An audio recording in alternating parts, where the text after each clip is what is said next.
So, Real Housewives of Potomac, season 5, I believe it's episode 19. Right now we're seeing basically Monique is talking about, basically it starts off, we just seeing, Giselle and her girls, just how they normally start off, just showing different people.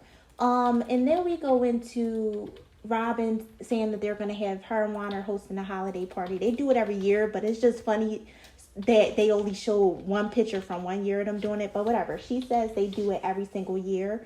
I was kind of they're trying to or trying to allude to the fact that Juan kind of doesn't really want it, because even Giselle called him in the confessional, and when she was like, what's going on, and he said he was going to plan on proposing at the party, but then it like broke out when Giselle asked him a question, like, is he excited or whatever. So I think they're trying to play into that, but I don't believe that. I think Juan wanted to propose. That's what he's going to do. It's not that big of a deal, but so far that's what it's kind of alluding to. So we get a scene with Monique, and she's at her little therapy session, which once again, I feel like this is manipulation. And here's how. So she's in a therapy session. She's like, oh yeah, I'm so glad that, what's her name? Ashley recommended this person to me, blase. And I'm like, all right, like, good. You're going to therapy. I'm trying to give it a chance. Even though I know that she's not remorseful, she doesn't give a shit about what she did because of everything that happened. But let's go to this. So in the therapy session, the woman is like, where did that stem from? Like, what's going on? And then she starts crying, of course. And she's like, well, when I was a kid, I was bullied. And basically she says when she was a kid, she was bullied, and she went from a predominantly white school where people didn't like her and her sister because they were black. And then she goes into how, and then I went to a predominantly black school after that, and then we spoke too proper, and the kids didn't like us because we spoke too proper. And in my head, I'm thinking, okay, so you're trying to go with the I was bullied as a kid. Well, you're almost 40, so I'm kind of over it. But she was talking about how that stems from her wanting acceptance in the group. Like we said, she did everything she did to Candace because she thought, A, it was deflection from what was going on in her life. But B, I think she wanted the girls to ice Candace out because she thought, oh, I'm cool with them now. They're going to automatically take my side and ice Candace out. And when that didn't happen, now she's sitting there looking stupid with egg on her face. But the lady was like, maybe you should write Candace a letter. Of course, we know she's not going to do that. But I just found it funny because it's like, okay, Candace grew up in a country club. She grew up around a lot of white people. So you don't think Candace had that experience where she had to defend herself? That's why Candace is so, I'm going to defend myself and go for the jugular, because she always had to defend herself more than likely from how she grew up. So the fact that you have a similar upbringing in a sense where you had to defend yourself, the only difference between you and Candace is you look for validation from the group. And like I said, I thoroughly believe, and this sort of kind of confirms it, that she thought fighting Candace would give her a leg up, and all it did was make her look like a fool, and no one took her side. Then you're sitting here and you're crying saying, oh my God, everyone is sitting there trying to ice me out, and it's hurtful. Okay, so it wasn't hurtful to Candace when you were sitting there as someone who was supposed to be her friend, and you were trying to ice her out and telling them not to, to ice her out, because you literally said that on camera. So I'm not here for it, because then in the confessional, clearly she didn't write Candace a letter. In the confessional, they asked her, okay, are you remorseful? Here she goes with the bullshit. Yes, yet again. Oh, I'm remorseful for my actions. However, I'm not sorry because I defended myself. And I said, there you go. And I said, Karen is right on your side, and that is disgusting. So like I said, I'm not here for it. You can't say that you're remorseful, but you're not sorry for what you did. And you weren't defending yourself. You did something to her first. So let's stop with this idea that you were defending yourself. No, you got physical with her because you wanted to. And so like I said, she is not sorry. And this just shows it. And I'm over Monique. And after she said that she was going to she's going to release a video for that disgusting drag queen song, girl, bye. Like, I don't feel bad for you, not one bit. You deserve everything that you're getting. And if I was the other girls, I would not want to film with you either. That's ridiculous at this point. As 40, sitting there trying to say that you was justified in the fight. Ridiculous. Then we get a scene with Ashley and her husband, Michael. Just disgusting. They're both disgusting. I'm over it. I don't give a shit. I'm just over them because it's just disgusting. So first and foremost, y'all sitting here supposed to be having a thing like a 5-month picture photo shoot for Dean. Okay, y'all, first and foremost, you know Michael didn't want to be there. Then y'all do that, and then here goes the mess. They both are two messy bitches. They're miserable and they're messy. So first, Ashley, once again, not telling the truth.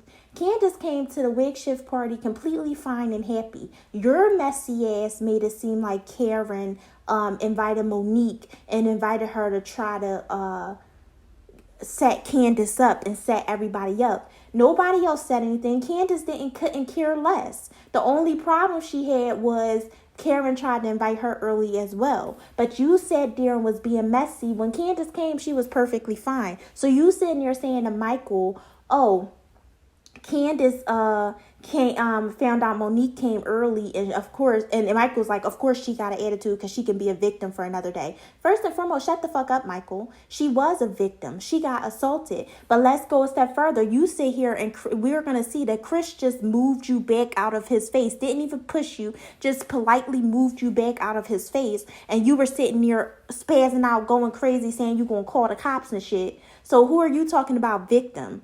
See, that's the shit that I'm talking about. Her and her messy ass men. First and foremost, no other men.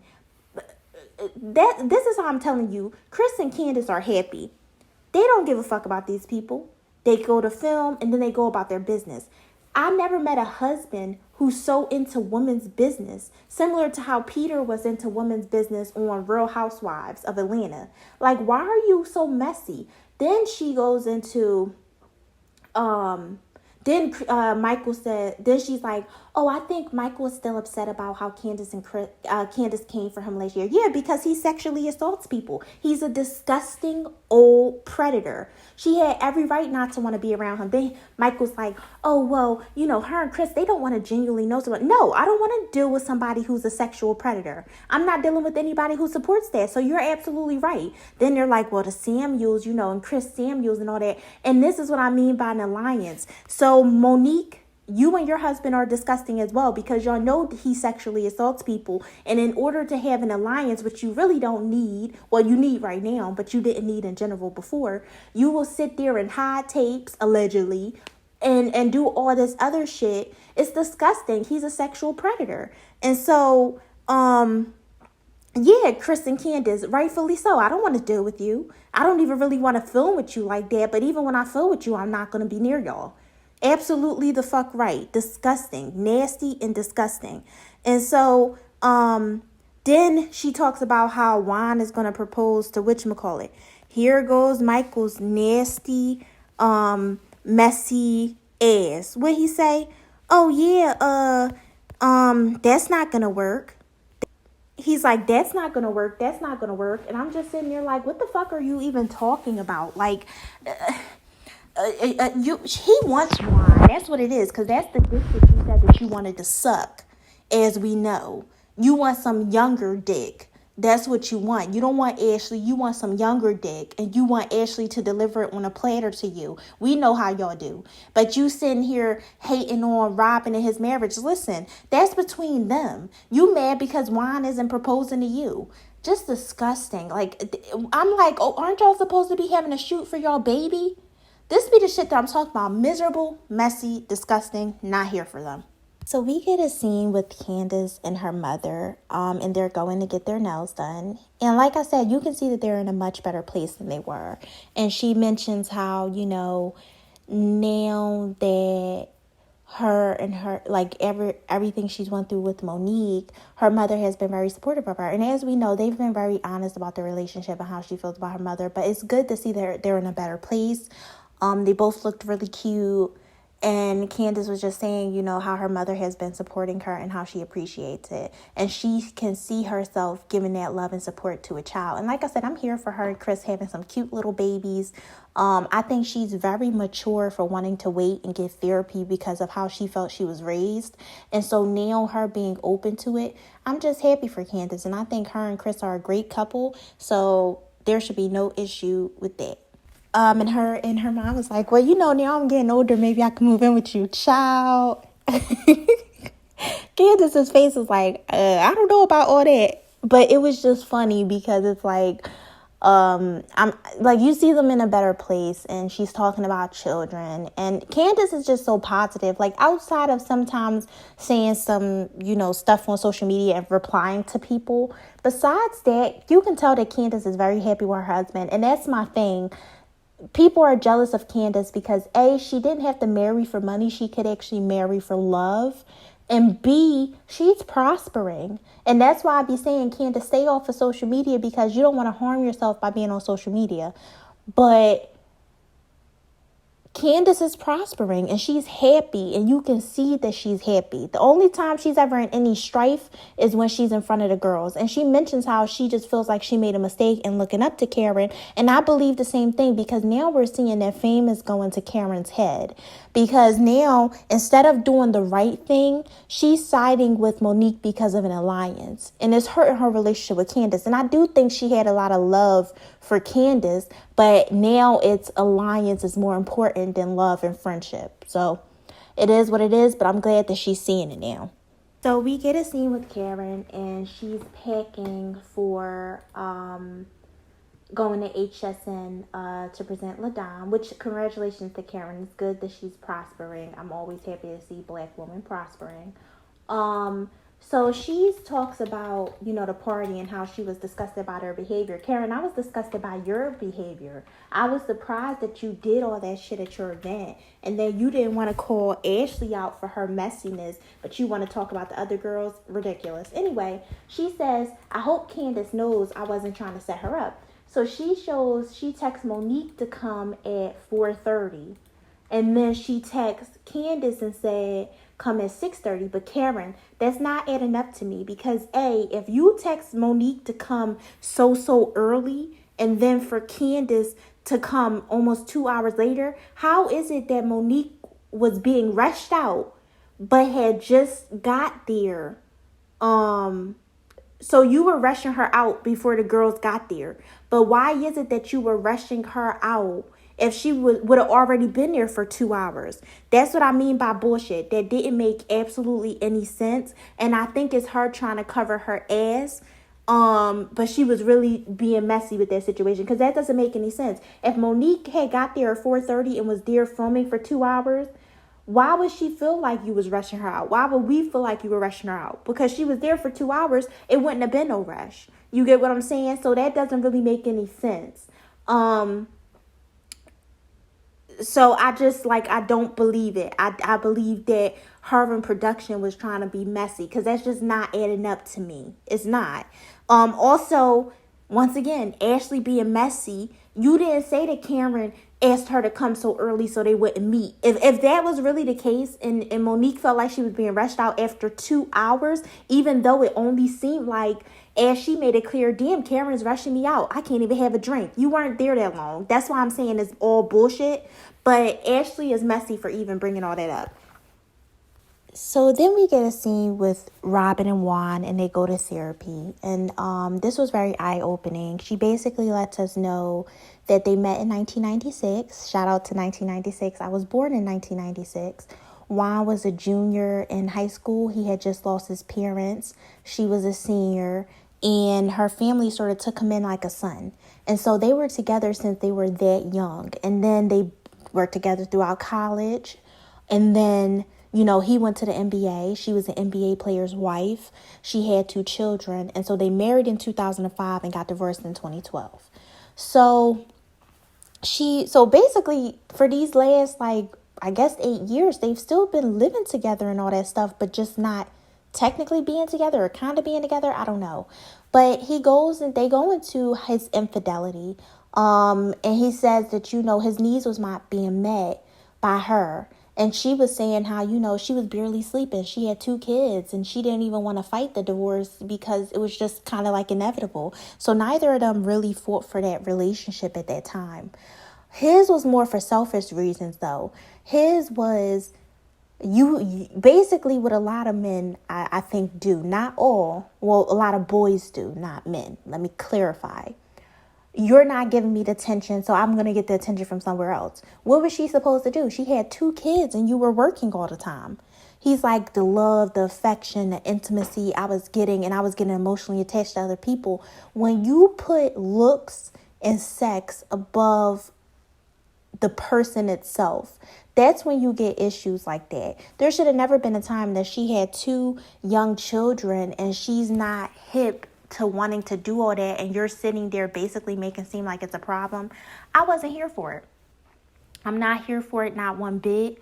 And I just think that, the lady said it right, that communication, because you weren't communicating to her before that you weren't getting those things and you needed to. So I thought that was a bit selfish of Juan. And I think that's why Robin was telling Ashley, don't blame yourself, because she was in that position before. And so it was good. It was eye-opening. And in the end, she told him how proud she was of him. And he, said that she was always in his corner, which made me feel like, so you was okay with her waiting around another 8 years for you to propose, but she was always in your corner.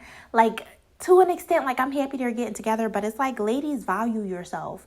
Like, he's basically saying, like, well, she was always in my corner, so that's what makes it seem like he's only with you because you're always there, as opposed to wanting to be there, if that makes sense. But nonetheless, I'm happy for them, and I'm happy they got this therapy session, but still, come on, Juan, do better.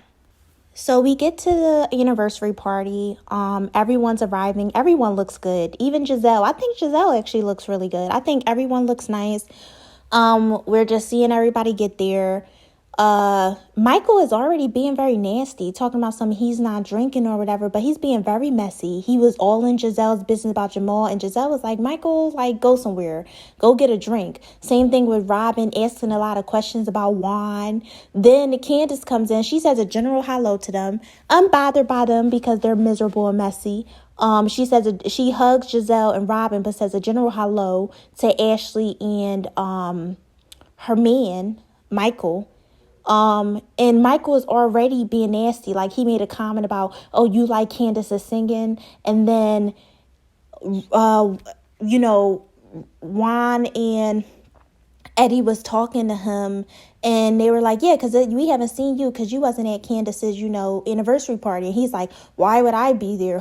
So here's how I can tell altercation is happening. Michael came already with the idea that an altercation was going to happen. And we also learned that it's a possibility Karen can't be there because of issues with the plane. But like I said, Michael came there wanting to start mess. He wanted to have a problem with Candace and Chris. And so I'm seeing it play out. But you see, that's why I stopped going by clips and automatically trying to put stuff on Candace. Like, these stands are ridiculous. Ashley and Michael came there to be messy. Michael more than Ashley, but Ashley is always with the shits. Once again, so all the ladies are sitting down, and Candace is like, how do you feel about Karen not being here? I don't know why Candace said that, because I don't think it was necessary. However, it's the show. So Robin is like, after what she said last week, where she came for Robin's neck, honey, about you should be worried about what Juan says. He was basically like, it is what it is. She was like, I don't mind after what she said, about my husband. And I was like, you want to know something? I'm here for it. Like, I agree with what you're saying. I'm here for it. So, and Wendy in her confession was like, Karen is fake as fuck. Like, period. Like, it is what it is. She's no one's friend. And they're all basically alluding to Karen might not want to come because, she's going to be held to the fire. And Robin was like, that's deflection. And then once again, when Chris came over to say hello to the guys, he didn't even say nothing to Michael because once again, they don't fuck with each other. Chris and Candace does not fuck with predators and messy, miserable people. And they don't pretend to. Michael says, Juan always looks nice. He dresses well. You know what I mean? And Chris didn't even pay him no mind because it's like, I don't give a fuck about you. So this is what I mean by the starting. And then Ashley being messy, pulling Giselle to the side saying, oh, well, from what Michael said, basically Juan is not going to propose. It's just like, and then Juan is telling Michael, yeah, of course he's not going to tell you because it's supposed to be a surprise. And the way you're acting around this party, they know how messy you are.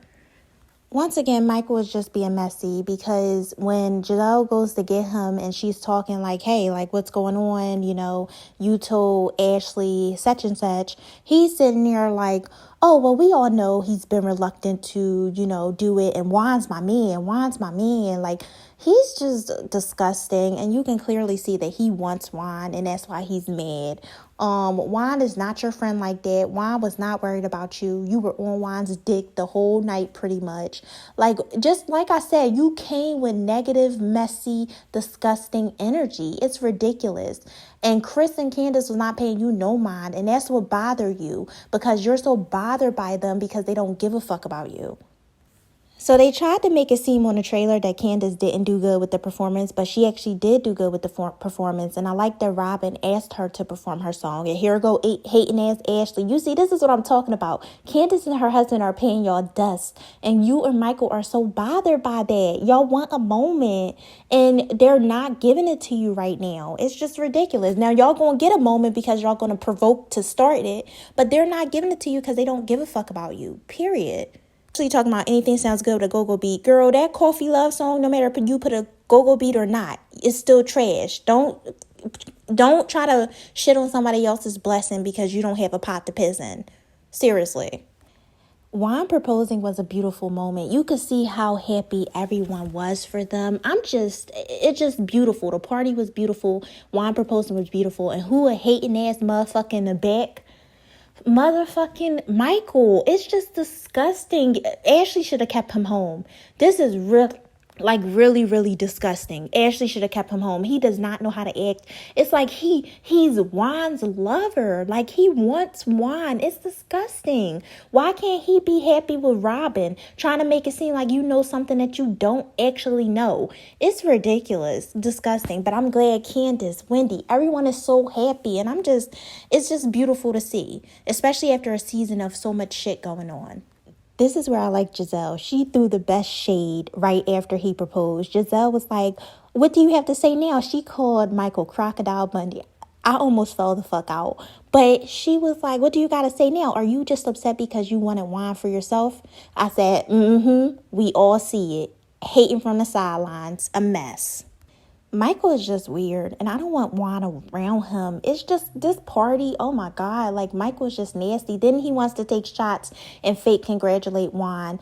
And then he's like, we're very close. And then he's like, in a bachelor party in Vegas, no cameras. He's just a creep. It's disgusting. And Juan was like, yeah. I think Juan was only entertaining him for this episode. I do not see Juan wanting to be anywhere around him. I don't see it.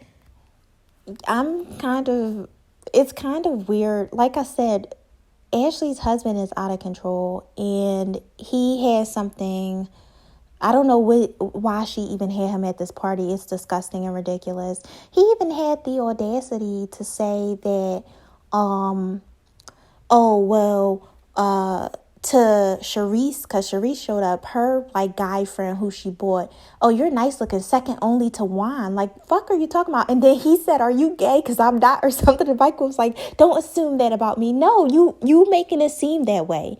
Then Karen gets in And they're holding her feet to the fire. She's basically like, I wasn't going to have you there. But she confirmed what Candace said. You said that I was supposed to come. It was originally 6:30, but then you called me and you said come at 5:15, 5:30. And she's like, oh, well, I was rushing, whatchamacallit out. Yeah, but Karen, that's because Candace was running late and didn't get there until 6 something. But you didn't tell her that Monique was going to be there. That's what you're not understanding. It could have been a bad setup. So now I'm seeing why Candace was upset. Then she's like, I wanted Monique to come and talk to all the girls. No. And then Ashley and Karen is like, Monique says she's remorseful, and Candace is rightfully so. Like, her on social media does not show that she's remorseful, and she's sorry. Like, y'all can't be trying to say that for her when she does not feel that way.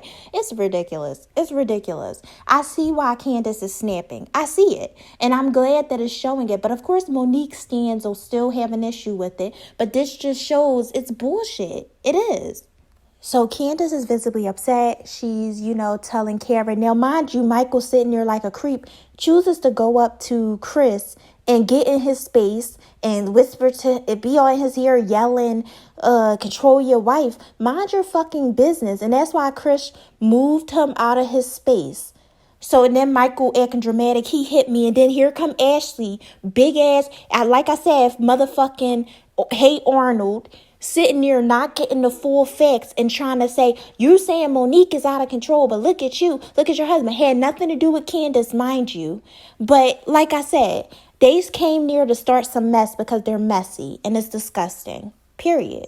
Yes, Chris. Absolutely. He said, let me tell you something. So Michael sitting there talking about something. So the people came up to Michael because Michael is the one who's acting out of control. And he's been like that all this night. But he's saying, don't come to me, have him leave. So Chris starts to walk out. Candace starts to walk out. Chris is mad. He said he talks like that to a woman, but he won't talk like that to a man. Chris said correct. He said, you can disrespect your wife, but you ain't going to disrespect mine. I said, yes. I was like, absolutely. Don't tell me to come up and check my wife. Fuck is you talking to? Mind your business. That's women doing what women are going to do. And Candace was going to calm down because it was not going to be that serious. So here he go inserting himself in some shit he should have stayed the fuck out of. But Candace is everything. Everything. So after Candace and Chris leaves, I'm glad that Karen went out to hug her. But Candace is just saying she's seeing Karen differently. And I see exactly what she's saying. And it's sad because you can see the love there. But Karen is being foul right now. Chris was like, oh, he wants to talk to a woman like that because I'll beat his ass.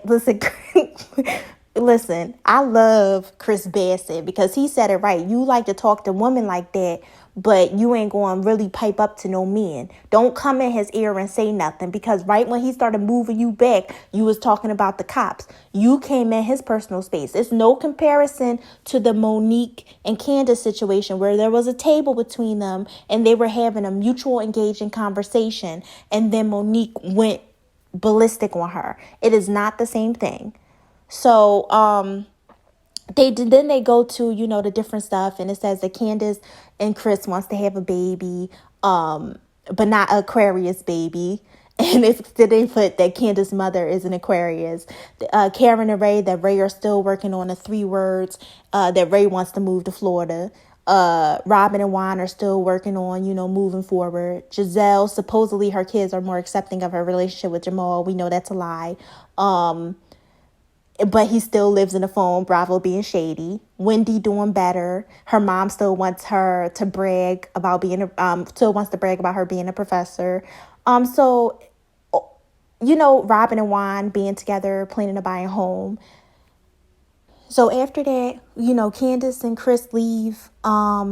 Karen and them leave. Everybody's dancing except for Michael. He's showing out. He goes back to where the producers are. He's screaming at them, trying to touch people, how he claimed that people try to touch him. Are y'all going to let it do this? Disgusting. Security has to put him out. Embarrassing the fuck. Ashley's like, you're embarrassing the fuck out of me.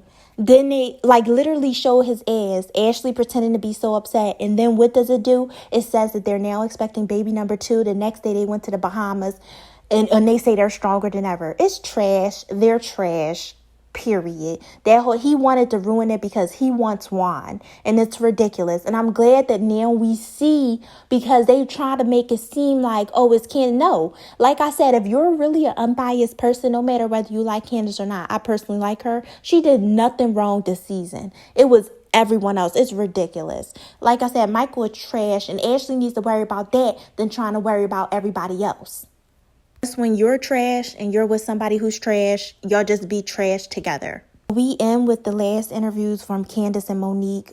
Monique needs to be off the show. This confirmed why she needs to be off the show. Monique said, oh, the court system dropped it because they felt like it was a mutually consented fight. Girl, bye. Anyway, and she said you asked to be dragged, so you got dragged. Will not be supporting Monique at all. 40 years old bragging about a fight. Who does that? Mad because your husband sees you as a breeder. She wrote a song, Drag. Ridiculous. I'm over Monique. I do not want to see her on season 6. And I really mean that. And I will probably skip every single scene that she's in. Disgusting. And I see what Candace is saying, because Karen, you're so, oh, people take accountability and people should apologize and all this stuff. But she doesn't want to apologize to this girl, and you're making it seem like that's okay. But that's not who you are, and you know it's wrong. But an alliance is stronger than a friendship, I see. They better not have Monique on this next season. It's ridiculous. All that extra stuff because you never was sad or anything about it. And then we see Candace, and she basically said, which I think is the truth, it was so many lies and stuff being spewed in, and so much social media nonsense, that the court system thought it was just reality TV stuff. And I believe that that's the actual truth, because it was just so much going on, and y'all in reality TV, that's how they took it. And so at the end of the day, Candace was crying because she felt she got betrayed by a friend. Apologize to you, Candace, but you want to know what? I'm glad it happened now, because now you see that they were not your true friends, and you were giving loyalty and making a fool out of yourself season 4, giving loyalty to people who aren't loyal to you. So that's my review of Real Housewives of Potomac, the finale. It was pretty good, but it was just like a mess. Have a nice night.